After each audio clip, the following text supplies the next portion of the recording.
몇 해째 비 한 번 넉넉히 내리지 않던 강원도 산골 마을이었다. 하늘은 늘 뿌옇게 흐렸지만 그것이 비구름은 아니었다. 그저 햇빛을 가리는 얇은 막처럼 하늘을 덮고 있을 뿐, 땅 위로는 단 한 방울의 물도 내려주지 않았다. 여름이면 논바닥이 거북등처럼 갈라졌다. 처음에는 가는 실금으로 시작되더니 며칠이 지나면 손가락 한마디가 들어갈 만큼 깊은 틈이 생겨났다. 농부들은 그 틈을 들여다보며 한숨을 내쉬었다. 한숨이 깊어질수록 틈도 깊어지는 것만 같았다. 겨울이면 북풍이 빈 들판을 훑고 지나갔다. 바람이 지나간 자리에는 메마른 흙냄새가 남았다. 그 냄새는 풀 한 폭이 뿌리 내리지 못한 땅에서 나는 냄새였다. 생명이 거세된 땅의 냄새. 마을 사람들은 그 냄새에 너무 익숙해진 나머지 어느 날부터는 아무도 그것을 냄새라고 부르지 않았다. 그냥 공기였다. 숨을 쉬어야 하니 마시는 공기.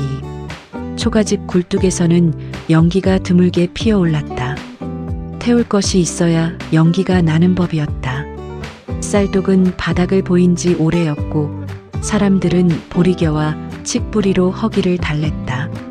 칡뿌리는 질기고 쓴맛이 났지만 그래도 씹으면 뱃속이 조금은 묵직해졌다. 아이들은 그것도 모자라 솔잎을 씹어 녹즙을 삼켰다.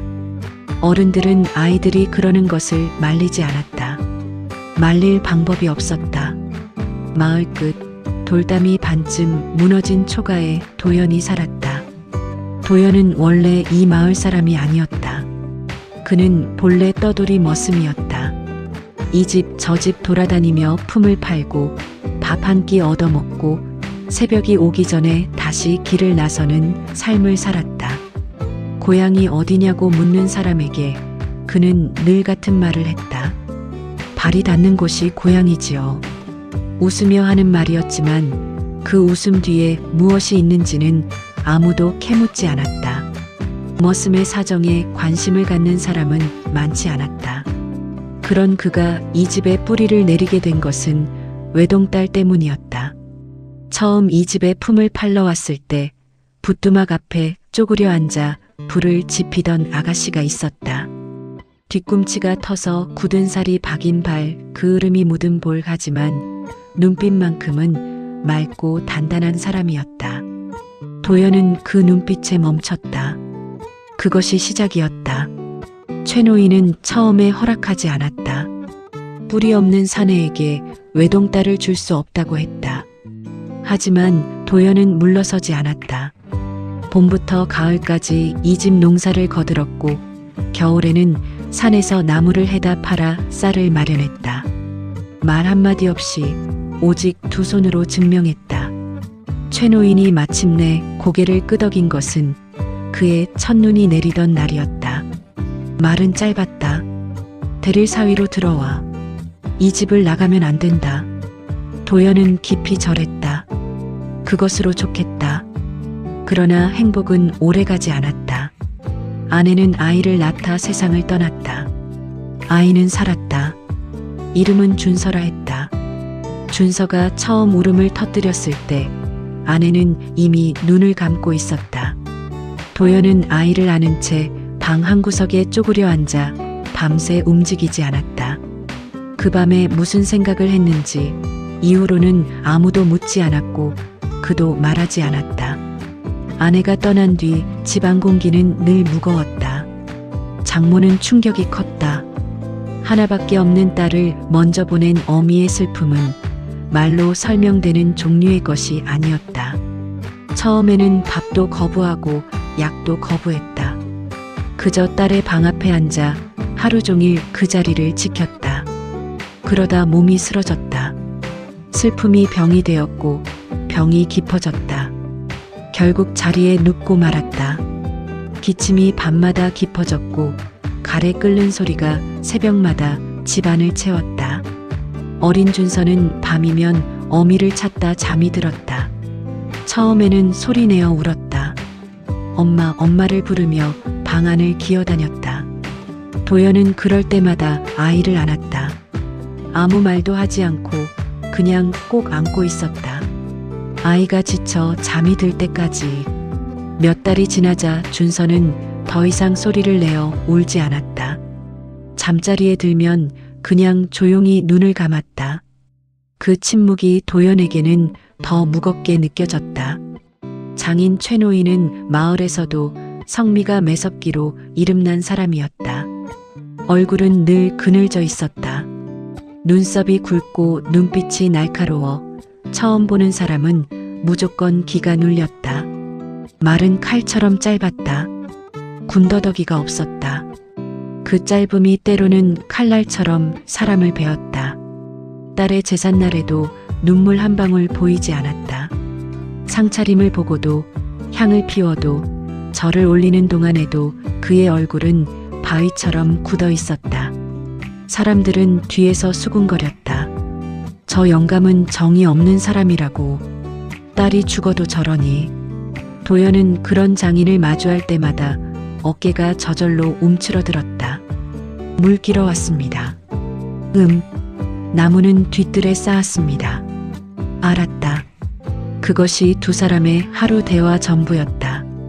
아침에서 저녁까지 두 사람이 주고받는 말은 기껏해야 10마디를 넘지 않았다. 도연은 더 말을 걸고 싶었지만 방법을 몰랐다. 장인의 표정 어디에도 말을 걸어도 좋다는 신호가 없었다. 그러던 어느 날 도연은 발견했다. 우연이었다. 새벽에 소변이 마려워 마루로 나갔다가 장인이 마루 끝에 앉아 있는 것을 보았다. 마을은 고요했고 하늘에는 별이 떠 있었다. 장인은 무릎 위에 손을 올려놓고 저 먼 곳을 바라보고 있었다. 그러다 낮게, 아주 낮게 무언가를 불렀다. 도연은 처음에 무슨 말인지 알아듣지 못했다. 귀를 기울이자 그때야 들렸다. 딸의 이름이었다. 영순아. 그것이 전부였다. 한번 부르고 나서 장인은 긴 숨을 내쉬었다. 그 숨 속에 얼마나 많은 것이 들어있는지 도연은 차마 헤아릴 수가 없었다. 도연은 소리 없이 방으로 돌아왔다. 그날 밤 그는 오래 잠을 이루지 못했다. 밤이면 장인이 장모의 방문을 닫지 않는다는 것도 알게 되었다. 기침 소리가 멎을 때까지 장인은 자신의 방에서 기다렸다. 기침이 끊이면 그때 조용히 문을 당겼다. 그것이 매일 밤 반복되는 일이었다. 아무도 시키지 않은 일이었다. 도연은 그것을 알면서도 자신이 이 집의 짐이 아닐까 늘 마음 졸였다. 대를 사위로 들어왔지만 딸은 없고 집안에는 돈이 없고 자신이 여기 있어야 할 이유가 날이 갈수록 흐릿해지는 것 같았다. 장인이 한마디도 내뱉지 않아서 더욱 그랬다. 어느 겨울 새벽이었다. 장모의 기침이 유난히 깊었다. 숨이 넘어갈 듯 가늘게 이어지다가 또 터지고 또 가라앉고를 반복했다. 도연은 눈을 뜨고 어둠 속에서 천장을 바라보았다. 기침 소리가 벽을 타고 건너왔다. 그냥 듣고 있을 수가 없었다. 자리에서 일어났다. 발이 차가운 마룻바닥에 닿았다. 장인의 방 앞까지 걷는 동안 도연은 수십 번 마음을 다잡았다. 뭐라고 해야 하나? 어떻게 꺼내야 하나? 장인이 또 짧게 잘라버리면 어떻게 하나? 문 앞에 서서 숨을 들이켰다. 아버님, 산 너머 약방에 의원이 왔다 합니다. 제가 다녀오겠습니다. 문 안이 한참 고요했다. 그 고요가 얼마나 길었는지 도연은 나중에도 기억하지 못했다. 그냥 길었다. 발이 차갑고 손이 차갑고 귀가 먹먹해질 만큼 긴 침묵이었다. 거절당하는 건가 싶었다. 이번에도 그냥 들어가라 는 말만 돌아오는 건가. 이윽고 문이 열렸다. 장인의 얼굴에는 밤새 지운 피로가 어려 있었다. 눈밑이 거무스름했다. 잠을 못 잔 것이 분명했다. 도연을 보는 눈빛이 잠시 흔들렸다가 다시 굳었다. 괜한 소리 말고 오늘은 사내가 나무나 많이 해오너라. 도연은 고개를 떨구었다. 약값을 말로 꺼내기엔 집안 형편이 뻔했다. 쌀독엔 며칠치 양식도 남아있지 않았다. 그 형편에 의원을 부른다는 것, 도연도 알면서 꺼낸 말이었다. 어쩌면 그냥 말이라도 해보고 싶었던 건지도 몰랐다. 방으로 돌아오는 발걸음이 무거웠다. 그런데 잠시 뒤 부엌에서 소리가 났다. 도연은 귀를 기울였다. 그릇 부딪히는 소리, 쌀을 씻는 소리, 아궁이에 불을 떼는 소리, 부엌에서 나는 소리였다. 이 이른 새벽에 장인이 부엌에 있었다. 도연은 문틈으로 살짝 내다보았다. 장인이 오래된 노찬압을 꺼내고 있었다. 찬압 겉에는 먼지가 두껍게 앉아 있었다. 언제 마지막으로 꺼냈는지 알 수 없을 만큼 오래된 것이었다. 장인은 소매자락으로 먼지를 털어냈다. 한 번, 두 번, 그리고 뚜껑을 닦았다. 정성스럽게 천천히 마치 귀한 것을 다루듯이 쌀독 앞에 무릎을 꿇었다. 바닥을 긁었다. 거의 비어있는 쌀독에서 남은 흰 쌀을 긁어 모았다. 몇 줌 되지 않았다. 그것을 모아 솥에 앉혔다. 물을 붓고 불을 지폈다. 쌀이 익는 동안 장인은 마당으로 나가 무언가를 가지고 들어왔다. 말려두었던 고등어였다. 한 토막뿐이었다. 그것을 석쇠에 올려 구웠다. 기름이 노릇하게 녹아내리며 구수한 냄새가 났다. 오랫동안 맡아보지 못한 냄새였다. 장독 앞에 쪼그려 앉아 장아찌 몇 점을 꺼냈다. 손이 항아리 안쪽까지 들어가야 할 만큼 장아찌도 거의 바닥이었다. 밥이 되자 장인은 뚜껑을 들고 냄새를 맡았다. 그리고 잠시 손등으로 눈가를 훔쳤다. 도연은 그 장면을 보고 시선을 돌렸다. 보면 안 될 것을 본 것 같았다. 장인은 밥을 정성스레 찬압에 담았다. 반찬을 정리하고 마지막 칸에 손때 묻은 작은 보자기를 올려놓았다. 그 안에 무엇이 들어있는지 도연은 아직 알지 못했다. 장인은 한참 그 자리에 앉아 있었다. 무언가 망설이는 것 같았다. 그러다 거친 손으로 종이 한 장을 펼쳤다. 붓이 아니라 먹을 묻힌 나무 조각으로 쓰는 것 같았다. 글씨는 삐뚤었다. 하지만 한자 한자 또박또박이었다.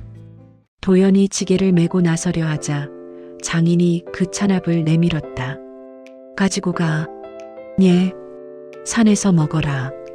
갔다 올 길이 멀다. 도연은 얼떨떨하게 받았다. 지게 위에 찬압을 올리자 몸이 휘청했다. 예상보다 묵직했다. 아버님, 오늘은 좀 무겁다는 말을 꺼내려다 말았다. 장인의 표정을 보자 그 말이 목 안에서 멈췄다. 굶지 말고 먹어라. 툭 던지는 말이었다. 하지만 장인의 눈은 그의 어깨를 오래 따라갔다. 도연이 대문을 나설 때까지 장인은 마당에 서서 그의 등을 바라보고 있었다. 도연은 뒤돌아보지 않았다. 뒤돌아보면 자신이 무너질 것 같았다. 산길은 얼어붙은 흙과 눈이 뒤섞여 미끄러웠다. 해가 막 뜨는 시각이었지만 산골짜기에는 아직 어둠이 남아 있었다. 나뭇가지 사이로 하늘이 희부하게 밝아왔다. 서리가 내린 나뭇가지 끝에서 얼음 조각이 떨어지며 바닥에 부서졌다. 발바닥 아래에서 눈이 부서지는 소리가 났다. 바람이 목덜미를 파고들었다. 지게 위의 무게가 점점 어깨를 눌렀다. 도연은 산을 오르며 생각했다. 장인이 왜 저 찬압을 주었을까? 나무하러 가는 사람한테 무거운 찬압을 들고 가라 할 이유가 없었다. 그냥 가다가 배고프면 먹으라는 것이라면 저렇게 이른 새벽부터 밥을 지을 필요도 없었다. 마른 보리떡 한 덩이를 싸줘도 될 일이었다. 왜 굳이 흰쌀밥을, 그것도 귀한 고등어까지 구워서 혹여 자신을 시험하려는 것은 아닐까 괜한 의심도 스쳤다.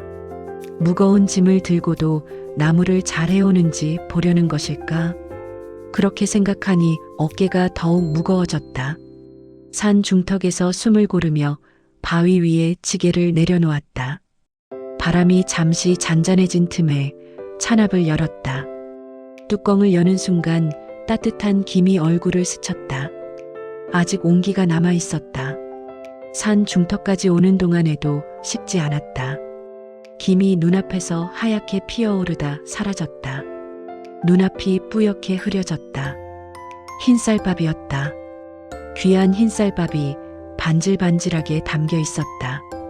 도연은 한 숟갈 뜨려다 멈췄다. 마지막 칸이 유난히 묵직했다. 뚜껑을 여는 순간 은전 꾸러미가 드러났다. 손이 떨렸다. 보자기를 펼치자 작은 은전들이 빛을 받아 반짝였다. 많은 양은 아니었다. 하지만 도연은 그것이 얼마나 모이기 어려운 돈인지 알았다. 이 마을에서, 이 집안 형편에서 은전 한 잎이 얼마나 무거운 것인지 그 아래 접힌 종이가 있었다. 손으로 종이를 짚는데 손가락이 굳어 잘 펴지지 않았다. 겨우 펼쳤다. 글씨는 삐뚤었지만 그래서 오히려 더 오래 눈에 박혔다. 사내가 어른을 지키는 것이 도리다. 약간 모아둔 것 아까워 말고 쓰거라. 돌아올 땐 서두르지 말고 다치지 말거라. 그뿐이었다. 더 이상 아무 말도 없었다. 쪽지를 읽는 동안 도연의 눈에서 뜨거운 것이 흘러내렸다. 은전은 장인이 평생 모은 돈이었다. 딸을 시집 보내려다 다 쓰지 못한 몇 입. 장날마다 품을 팔아 돌아오며 조금씩 보태온 몇 입. 아내가 세상을 떠난 날 이후 언젠가 쓸 일이 있을 것이라고 굳게 쥐고 있던 돈. 그 전부를 지금 내어주고 있었다. 아깝다는 말 한마디 없이, 다치지 말라는 말 한마디와 함께 도연은 찬압을 품에 안고 한참을 울었다. 그동안의 서운함이 흘러내렸다. 침묵 뒤에 벽이 있다고 생각했던 오해가 눈물과 함께 흘러내렸다. 장인이 자신을 귀찮아한다고, 어서 내보내고 싶어 한다고 생각했던 것들이 전부 흘러내렸다. 아버님, 그 이름을 산속에 대고 불렀다. 아무도 없는 곳에서, 아무도 듣지 않는 곳에서. 한참 뒤 도연은 이를 악물고 일어섰다. 약값을 받았으니 오늘은 빈손으로 돌아갈 수 없었다. 그것이 그가 할 수 있는 유일한 답이었다. 말로는 갚을 수 없는 것을 몸으로 갚아야 했다. 도끼를 힘껏 내려쳤다. 굵은 참나무가 울리며 갈라졌다. 한 번, 두 번, 10번. 손바닥이 터지고 피가 배어 나왔다. 나무 껍질 먼지가 얼굴에 튀었다. 땀이 등줄기를 타고 흘렀지만 찬 공기에 금세 식었다. 그래도 멈추지 않았다. 해가 기울 무렵이었다. 지게 위에 나무를 높이 쌓았다. 평소보다 훨씬 많은 양이었다. 지게 틀이 삐걱거렸다. 그래도 더 얹었다. 이것이 대답이라고, 이것이 자신이 할 수 있는 말이라고 생각하며 비탈을 내려오던 중이었다. 발을 헛디뎠다. 미끄러운 눈길이었다. 순식간이었다. 몸이 기울더니 그대로 비탈 아래로 굴렀다. 나무들이 와르르 쏟아지며 사방으로 튀었다. 어깨가 바위에 부딪히는 순간 눈앞에 불꽃이 튀었다. 숨이 막혔다. 시야가 순식간에 어두워졌다. 얼마나 지났을까? 정신을 차리자 하늘이 보였다. 어둑한 하늘이었다. 해가 기울어 산 너머로 빛이 빠져나가고 있었다. 등이 차가운 눈 위에 닿아 있었다. 도연은 일어나려 했다. 어깨가 아팠다. 손이 감각이 없었다. 그래도 일어났다. 무릎으로 버티며 몸을 세웠다. 그때 쪽지의 마지막 문장이 머릿속을 스쳤다. 다치지 말거라. 도연은 이를 악물었다. 부러진 지게 틀을 옆에 있는 칡넝쿨로 묶었다. 손가락이 얼어 칡넝쿨을 제대로 쥐기가 어려웠다.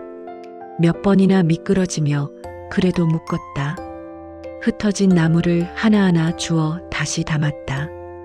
허리가 아팠다. 어깨가 욱신거렸다. 하지만 손은 멈추지 않았다.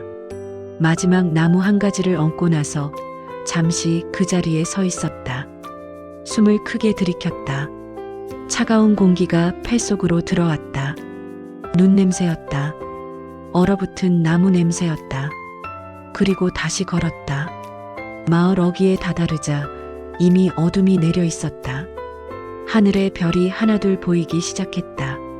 집집마다 굴뚝에서 연기가 올랐다. 아직 저녁을 짓는 집들이 있었다. 대문 앞에 다다랐을 때 도연은 걸음을 멈췄다. 장인이 서 있었다. 평소 같으면 이 시간에 방 안에 있을 사람이었다. 하지만 장인은 마당에 서서 곰방대를 든 채 서성이고 있었다. 담배를 피우는 것인지 마는 것인지 곰방대에 불도 붙이지 않은 채로 그냥 손에 쥐고 서 있었다. 도연이 비틀거리며 다가오다 무너졌다. 다리가 풀렸다. 나무가 와르르 쏟아지며 마당 바닥에 흩어졌다. 이 미련한 놈. 장인이 달려왔다. 성큼성큼 빠르게, 노인의 발걸음이라 믿기 어려울 만큼 빠르게 도연의 몸을 붙잡았다. 거칠고 투박한 손이었다. 굳은 살이 박여 거친 손이었다. 하지만 뜨거웠다. 그 손이 도연의 어깨를 잡고 그를 끌어당겼다. 왜 이렇게까지 했느냐? 목소리가 갈라졌다. 그 갈라짐 속에 도연은 뭔가를 들었다. 화가 아니었다. 분명히 화가 아니었다. 도연은 힘겹게 웃었다. 입술이 터져 있었지만 웃었다. 아버님, 나무 많이 해왔습니다. 장인의 눈가가 젖어 있었다. 그것을 보는 순간 도연은 눈을 감았다. 눈을 뜨고 있으면 자신도 울 것 같았다. 장인은 아무 말 없이 도연을 업었다. 대를 사위라 해도 사내를 사내가 없는 것이 쉬운 일은 아니었다. 하지만 장인은 끙소리도 내지 않고 도연을 등에 올렸다. 방 안까지 들고 들어갔다. 아랫목에 눕히고 이불을 덮었다. 밤새 약탕기를 지켰다. 마당에 나가 눈을 퍼서 도연의 이마에 올렸다. 어깨와 손에 난 상처에 약을 발랐다. 낡은 헝겊을 찢어 손을 감쌌다. 아무 말도 없었다. 새벽녘 장인이 낮게 말했다. 집안이 고요한 시각이었다. 장모의 기침도 잠든 시각이었다. 준서도 잠든 시각이었다. 불씨만 남은 약탕기 앞에 장인이 앉아 있었고 도연은 눈을 뜨고 천장을 보고 있었다. 내가 떠날까봐 일부러 모질게 굴었다. 도연은 고개를 돌렸다. 장인의 옆얼굴이 보였다. 약탕기 불빛이 그 얼굴을 낮게 비추었다. 눈 밑에 주름 굳게 담은 입술, 그리고 눈가에 맺힌 것. 또 딸을 잃을까 두려웠다. 그것이 전부였다. 더 이상 말이 없었다. 하지만 도연은 그 두 마디 속에 든 것들을 알았다. 딸을 먼저 보낸 뒤 무너질 것 같은 집안을 버티며 살아온 세월. 말이 없을수록 무너지지 않을 것 같아서 더욱 굳게 입을 다물어 온 세월. 사위가 언젠가 이 집을 나가버리면, 손자만 남겨두고 나가버리면 그때는 정말 다 무너질 것 같아서 차마 정을 주지 못한 세월. 도연은 눈을 감은 채 눈물을 흘렸다. 아버님, 저는 이 집을 떠날 생각 없습니다. 그 말도 짧았다. 하지만 장인의 어깨가 천천히 내려가는 것이 보였다. 오래 긴장하고 있던 어깨였다. 내려가는데 시간이 걸렸다. 그것이 내려가는 것을 도연은 눈물 속에서 보았다. 그날 이후 두 사람의 사이에서 말없는 벽이 허물어졌다. 말이 갑자기 많아진 것은 아니었다. 여전히 두 사람은 말수가 적었다. 하지만 침묵의 결이 달라졌다. 무겁고 두꺼운 침묵이 아니라 말이 없어도 서로를 알고 있는 침묵. 굳이 말하지 않아도 괜찮은 침묵. 의원을 모셔와 장모의 약을 지었다. 쌀독이 조금씩 채워졌다. 준서는 마루를 뛰어다니며 웃었다. 그 웃음소리가 집안 구석구석을 채울 때 장인은 마당에 서서 그것을 들었다. 얼굴에는 아무 표정도 없었다. 하지만 눈이 조금 부드러워진 것은 도연만이 알았다. 겨울은 여전히 혹독했다. 하늘은 여전히 눈을 넉넉히 내리지 않았고 바람은 여전히 매서웠다. 하지만 아궁이 불은 오래 꺼지지 않았다. 누군가 항상 새벽에 일어나 불씨를 살렸다. 어떤 날은 장인이었고 어떤 날은 도연이었다. 처음엔 찬압이 무거웠고 그 다음엔 나무가 무거웠다. 도연은 한동안 그 무게들을 기억했다. 산 중턱에서 내려다 보이던 마을의 풍경, 굳어버린 손가락으로 펼치던 종이 한 장, 삐뚤빼뚤한 글씨로 적힌 세 줄. 그것들이 오래도록 가슴속에 남았다. 시간이 지나 도연은 깨달았다. 찬압이 무거웠던 것은 그 안에 담긴 밥과 은전 때문만이 아니었다. 그 안에는 말로 꺼내지 못한 마음이 들어 있었다. 미안하다는 말, 고맙다는 말, 더 잘해주지 못해서 미안하다는 말, 내가 있어서 다행이라는 말.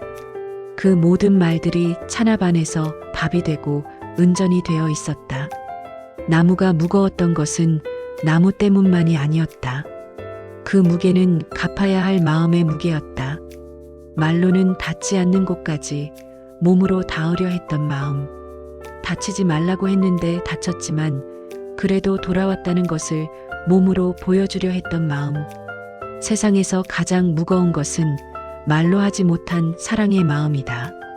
그 무게를 혼자 지고 있는 동안은 너무 무거워 쓰러질 것 같다. 하지만 누군가가 그 무게를 알아주는 순간, 함께 짊어지겠다고 나서는 순간 그 무게는 더 이상 짐이 아니게 된다. 그것이 가족이라는 것을 도연은 그 겨울에 배웠다. 핏줄이 같아서 가족이 되는 것이 아니었다. 한 집에 살아서 가족이 되는 것도 아니었다. 말로 하지 못한 마음을 알아주고 그 무게를 함께 짊어지기로 했을 때 비로소 진짜 가족이 되는 것이었다. 이듬해 봄 처음으로 비가 내렸다. 오랫동안 갈라져 있던 논바닥이 천천히 닫혔다. 흙이 물을 머금었다. 마을 사람들이 마당으로 쏟아져 나왔다. 손을 내밀어 빗물을 받았다. 아이들이 마당을 뛰어다니며 웃었다. 준서도 뛰었다. 마루에서 마당으로, 마당에서 대문 밖으로. 장인이 마루 끝에 서서 그것을 바라보았다. 옆에 도연이 섰다. 두 사람은 아무 말도 하지 않았다. 빗소리만 들렸다. 그것으로 충분했다. 말로 다하지 못하는 마음이 있다. 그 마음은 밥이 되기도 하고 은전이 되기도 하고 눈 속에서도 꺼지지 않는 아궁이 불이 되기도 한다. 그리고 언젠가 오래 기다리던 봄비가 되어 내린다. 오늘 이야기 마음에 닿으셨나요? 말로 다하지 못하는 사랑이 있다는 것, 그 무게를 함께 짊어줄 사람이 곁에 있다는 것, 그게 얼마나 큰 행복인지. 오늘 영상이 좋으셨다면 구독과 좋아요 한 번씩 눌러주세요. 작은 클릭이지만 저에게는 큰 힘이 됩니다. 댓글로 여러분의 이야기도 들려주세요. 어떤 이야기든 기다리고 있겠습니다. 다음 영상에서 또 따뜻한 이야기로 찾아올게요. 감사합니다. 안녕히 계세요.